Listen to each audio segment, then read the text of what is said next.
அடிப்படை ஊதியம் உயரப்போகிறது. மத்திய அரசு பணியாளர்களுக்கு விரைவில் ஜாக்பாட். 2004 5ஆம் ஊதிய கமிஷன் அமலில் இருந்தபோது அகவிலைப்படி 50% எட்டிய போது அடிப்படை ஊதியத்தில் சேர்க்கப்பட்டது. ஆனால் பின்னர் அத்தகைய பரிந்துரைகள் எதுவும் வரவில்லை. அரசு ஊழியர்கள் மற்றும் ஓய்வூதியதாரர்களுக்கான அகவிலைப்படி மற்றும் நிவாரணப்படி உயர்வுக்கு பிறகு குழந்தைகளின் கல்வி உதவித்தொகை, வீட்டு வாடகை கொடுப்பனவு உள்ளிட்ட சில சலுகைகள் தானாகவே 25% உயர்த்தப்பட்டுள்ளன. மத்திய அரசு ஊழியர்களுக்கு அகவிலைப்படி, நிவாரணப்படி, வீட்டு வாடகை கொடுப்பனவு உள்ளிட்ட பல சலுகைகள் வழங்கப்பட்டு வருகின்றன. அந்த வகையில் 2024ஆம் ஆண்டில் மத்திய அரசு ஊழியர்களுக்கு DA என்று அழைக்கப்படும் அகவிலைப்படி உயர்வு 4% அறிவிக்கப்பட்டுள்ளது. ஜூலை மாதத்தில் புதிய அகவிலைப்படி உயர்வு இருக்கும் என்று எதிர்பார்க்கப்படுகிறது. அப்போது மத்திய அரசிடமிருந்து அகவிலைப்படி, நிவாரணப்படி, அடிப்படை ஊதிய இணைப்பு தொடர்பான அறிவிப்பு வெளிவர வாய்ப்பு உள்ளது.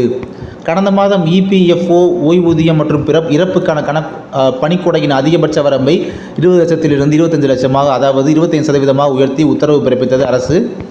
அகவிலைப்படி உயர்வால் 1 கோடிக்கும் மேற்பட்ட மத்திய அரசு ஊழியர்கள் மற்றும் ஓய்வூதியதாரர்கள் பயனடைந்துள்ளனர்.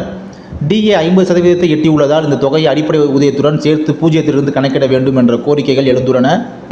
2004 5ஆம் ஊதிய கமிஷன் அமலில் இருந்தபோது DA 50% எட்டிய போது அடிப்படை ஊதியத்தில் சேர்க்கப்பட்டது. ஆனால் பின்னர் அத்தகைய பரிந்துரைகள் எதுவும் வரவில்லை. ஜூலை 2024 முதல் புதிய அரசாங்கம் அடைந்தவுடன் அகவிலைப்படியை அடிப்படை ஊதியத்துடன் இணைக்கலாம் என்று சொல்லப்படுகிறது.